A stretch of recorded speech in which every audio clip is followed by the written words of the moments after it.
This is that lesson of be careful about judging a book by its cover. And it's so important to look at people not just from one facet of their personality. I think that for many people, our feelings on Verosika change as we watch what she goes through and the reasons that she feels a certain way. Through these scenes, I think that we get to go through that psychology of what happens when you're dealing with a breakup. And I think that also when you are listening to who someone is from one person's perspective, that it may not always be the most accurate a depiction. Verosika!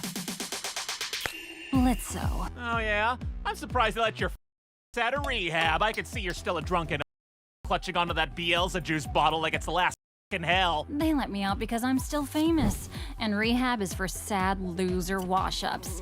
So your sister says hi. Often when you're hurt, certain personality types want to hurt the other person. They feel like they're getting back at it, but in the end, the internal pain of what you felt, even if you feel a certain sense of retribution, it doesn't actually make the fact that you were hurt go away. And when it's anger, anger is almost always masking pain. So hurt. But for certain personality types, they see showing hurt as weakness, and they worry that they will be judged because of that. And anger is often looked at as strength, but showing anger isn't actually a sign of strength. It's a sign of pain. Pain that you don't feel safe enough to be able to express to those around you. I'm married. Hey, why don't you send a little message from me back to your boss? Don't touch that! Don't let her access any of your... I gotta go lie down now. It's often looked at differently when women take sexual advantage of male characters versus the other way around. I'm not going to be getting fully into the way that media covers sexual assault when women are doing it to men, or men are the receiving end of this. I have a whole video on that, and is that funny and is that the proper way to be able to discuss it? You can take a look here if you want to go through that topic. If you're gonna be to my employees, then I challenge you to a challenge. Is this imp boy starting a demon duel? I think he is. What's the game then, Blitzo? And the way that she speaks to Blitz, one is it's exceptionally condescending, and she calls him Blitzo, knowing that he doesn't like it. It's another sign of disrespect. And it makes her look like a bad person, that he's someone that is not deserving of respect in return. Often though, when we're really angry with someone, really hurt by someone, hurting them back makes us feel a certain sense of retribution, or that we're evening the playing field. Unfortunately though, when you end up hurting someone else, you're just adding more fuel to the fire. You're making this a game, and then you end up looking like the bad guy, and we end up talking about what you did wrong instead of the things that that person did wrong. And I think that the other piece to it is that then the person that hurt you never has to take full accountability for it, because that never gets discussed. They can end up using what you did to them as a defense or as a shield in order to not take responsibility for their actions. And for Blitz's case, he's already avoidant and has a difficulty to be able to take accountability for anything he does. He masks all strong feelings. So it ends up just pushing the issues further and further away. And those are the breakdowns of communication, which ends up causing rifts in friendships, in relationships, and in business. Spring breakers, y'all ready to get and make some bad choices? Verosika! This is your final boarding call. All aboard. When you're someone that's in the public eye all the time and so famous, such as Verosika, you end up having this alter ego that everyone either loves or hates, a lot of attention. Often that can feel superficially really good, but it also probably makes you want to push other people away from seeing who you really are. A lot of people in the public eye take their own privacy really seriously because they don't have a lot of it. So people that they let get really close to them and see the inside of them, that's something precious to them. And often they might feel very defensive of being able to get close to people, because when you're constantly being vied for by people, people are often really fake and superficial or want things constantly from you. And so it's hard to see who your true friends are and what would be an authentic friendship versus someone that is just trying to be your friend to be able to get ahead or to get some of your fame or places you on this pedestal of something that isn't real. So allowing someone to get authentically close to you is more meaningful, but also much scarier as well.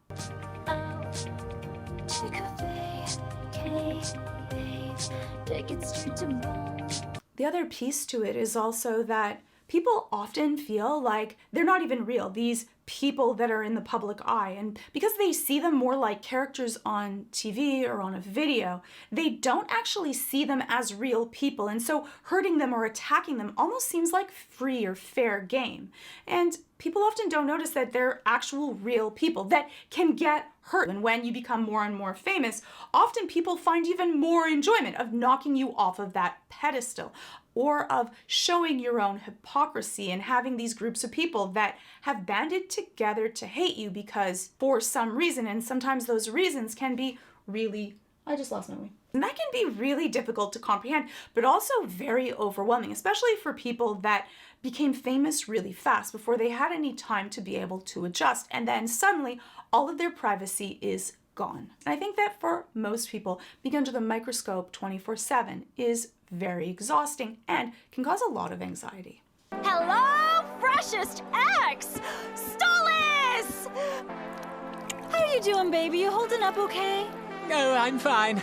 I felt it rude not to stop by. I don't get invited out much, but I really shouldn't stay long. And often we find a certain amount of sympathy in other people that have had similar problems or gone through issues like we have. People create support groups such as dealing with grief or going through the military or going through specific situations that you might not be able to share with others, especially when it's something very specific that you might not feel comfortable sharing with someone else that doesn't really get it. Some subjects also are just so daunting that other people feel overwhelmed to be able to hear about it. And when you're dealing with a breakup, often you're cycling through all of the same things over and over again in your head. And a lot of people around you may find that completely exhausting. So this isn't just a party to be able to hate Blitz. I think that for Verosika, this is a way of letting her feel like she's not the only one. Verosika has created this party as a type of support group because when you go through something, especially a breakup with someone that has truly hurt you in such a deep level, you often just end up feeling stupid or naive or there's something wrong with me for not getting it and allowing this to happen to me, especially when it's someone that has done this to other people at the same time. Speaking of cake, you want to slice it? Oh! I like to start at the neck. Or the... You're right. Nobody wants his anyway. And you can see that she still has a whole bunch of anger, repressed anger that she hasn't yet coped with. And so she's doing this through this cake effigy of Blitz. Now, is that a horrible way to be able to deal with your pain? Going through different scenarios in your head is not really horrible as long as you don't actually act out on them. But it often isn't that healing. You really want to learn about the reasons why you fell into this certain situation so that you don't end up repeating it again. Well, live it up, baby. You are with friends here. Blitzo in the... And does that happen? Do people form groups of alignment over something as small as we all dated the same people? You can actually form groups because of something you dislike, just like you can for things that you do like. And my enemy's enemy is my friend, my friend's enemy. Anyways, I think that for Verosika, that's a little bit about what happened. But I think that Verosika needs to look a little deeper into herself as to why did she choose someone that is already so very avoidant, has difficulty with intimacy, and has issues with commitment. Two things I think are really important. One is that when you are lovesick and really in the throes of getting to know someone, often we're wearing those rose-colored glasses, just like she is at the beginning of this video. So you're not looking at things really clearly. Even horrible things that they do, you might look at them and think how wonderful they are, or put them as something that's positive instead of negative. Being in love creates the same brain fog as does anger and anxiety. So you're not thinking with the cognitive part of your brain, more that limbic part. And so we often can be like children when we're in love, just like when we're angry, and not making the most rational of choices. So, an apology tour, huh? You got a lot of coming here, Blitzo. Yeah, I know. Everyone here hates me. Yep, that's the point. You hear all of that repressed anger in her voice and the way that she's going through it. A lot of times when we're angry, we're just hoping that the other person can recognize it and hopefully feels also. It's the worst feeling when you're angry at someone and they feel nothing at all, because in the end that means that they don't care. And not being cared about at all is the worst case scenario when you're still feeling hurt, because often that was the fear in the first place. What, you're waiting for your sorry? Oh, you little... Well, I'm sorry for always telling it like it is, sister. And that is a horrible sorry. That makes Verosika feel even worse. To be in pain and then to be mocked or made fun of when you're sharing that you were hurt makes you feel even worse and even smaller. I think that it's hard for people to be able to give an authentic sorry because you feel so bad in the first place for hurting someone that you cared about or care about. And because of that, you end up creating all of these defense mechanisms. And often we end up giving all of these excuses as to why I did it. For Blitz, he's saying, oh, well, I'm sorry for just telling it like it is. I think that people often use that, well, it's the truth, as a reason to mean that that's okay for hurting someone, where those two things are completely separate. Something can be true and you can still hurt someone, and something can be untrue and you can still hurt someone. But the sorry is that I'm sorry that I hurt you, not that the intention was to hurt in the first place. So know that saying you're sorry or giving a proper apology does not intimate that you are guilty or that you did this purposely, just that you feel bad that your actions caused harm to someone else.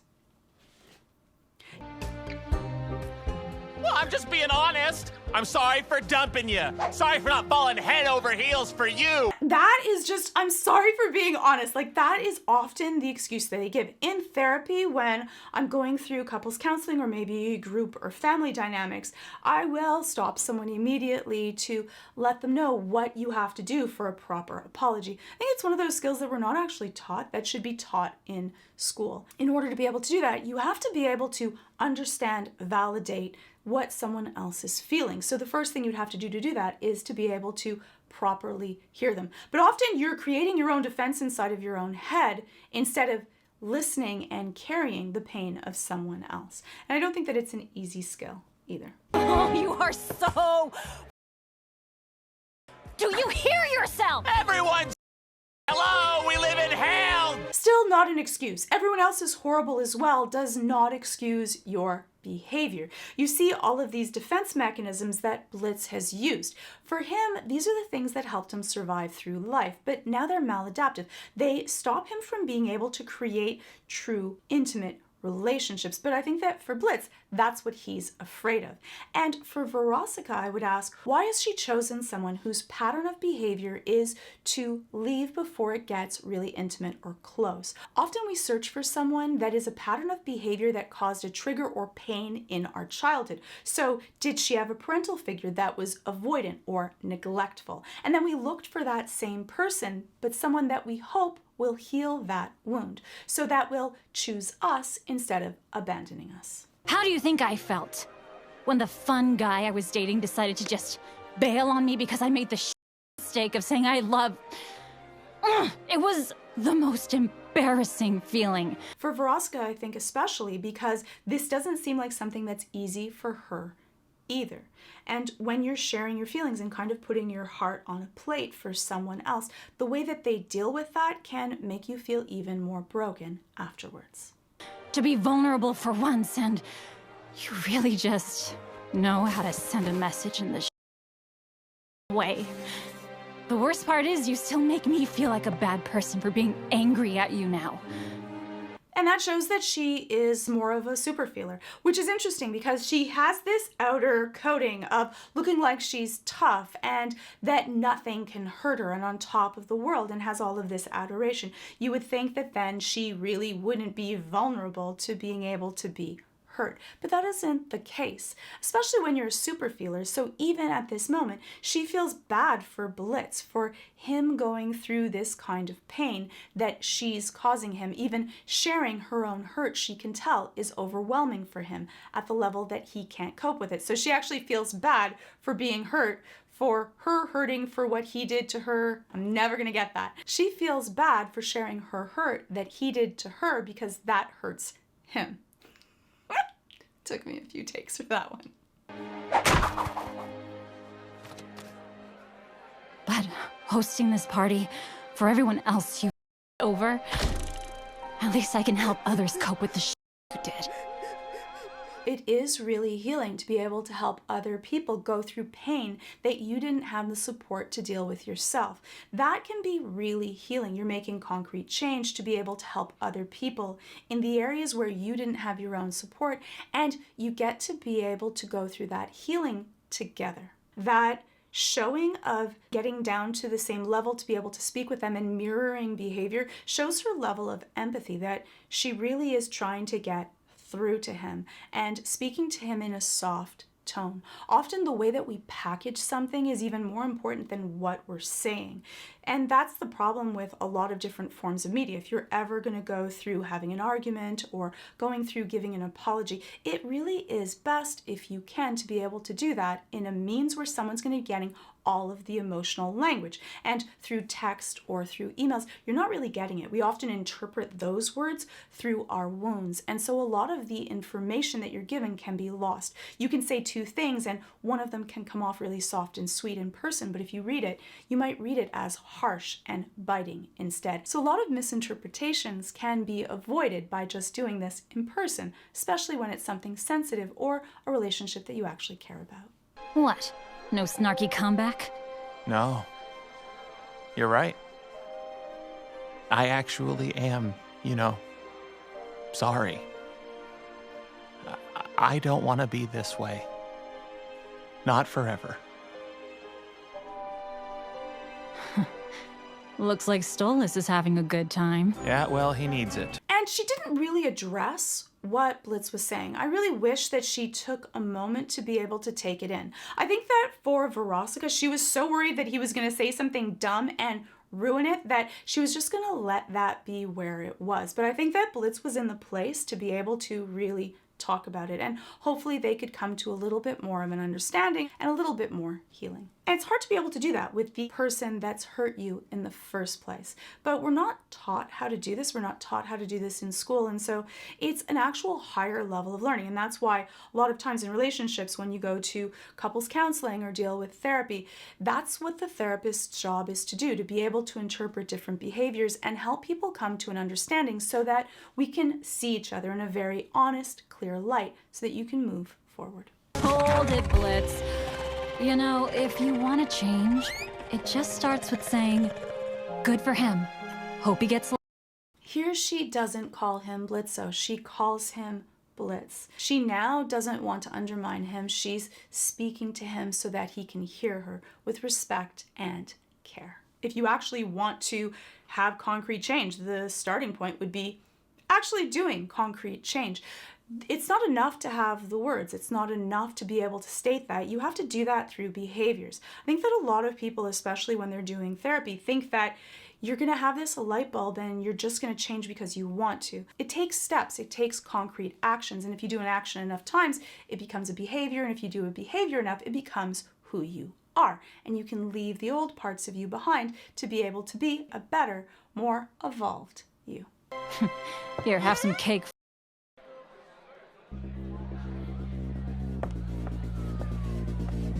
I think that it's very significant that Verosika gave Blitz his own heart on a plate. Eat your heart out, Blitz. This scene was really healing for Verosika because I think that Blitz came to her in the end in a really honest, clear way. And she was able to share her feelings and her pain in a way that Blitz could actually hear it. You don't have to be a demonic superstar or travel to the fires of hell to get all the knowledge you need with today's sponsor, Brilliant.org. Learn, enjoy, enhance with Brilliant's ever-growing new set of courses. Brilliant makes college-level courses, and they're available to you, so you can be as smart as a whip. Each course is designed for high-velocity learning, which helps you stay engaged and reach your goals quick, so you don't have to be the last one to the party. And Brilliant makes learning like a game, with fun features that let you challenge yourself, compete with others, and it never gets dull. And we know that when learning is fun and engaging, it just sticks more.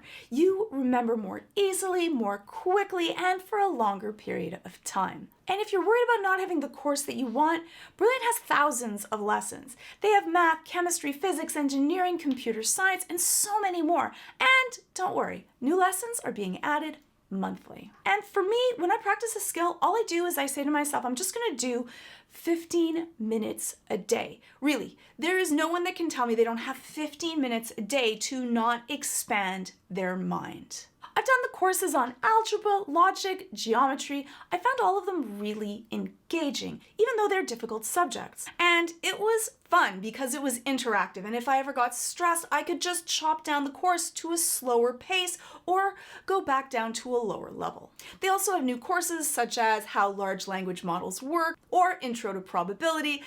If you don't know what those are, maybe those should be the courses that you test out. And if you're still not sure, just try everything. Yes, everything Brilliant has to offer for free for 30 days. You can do a ton of courses in 30 days, and yes, it still helps my channel, so go ahead and do it. Just head on over to brilliant.org/Georgia Dow or click on the link in the description. And after that, if you want more, you can get 20% off of an annual premium subscription. Just click on the button on the screen or head on over to brilliant.org/Georgia Dow. Clicking on that button really does help out my channel so I can make more fun content. So thank you to brilliant.org, and thanks to you. Hopefully I'll see you in the next video. And so those are some of my thoughts of Verosika Mayday. You can let me know your favorite Verosika moments or your thoughts of how she should cope in the comments below.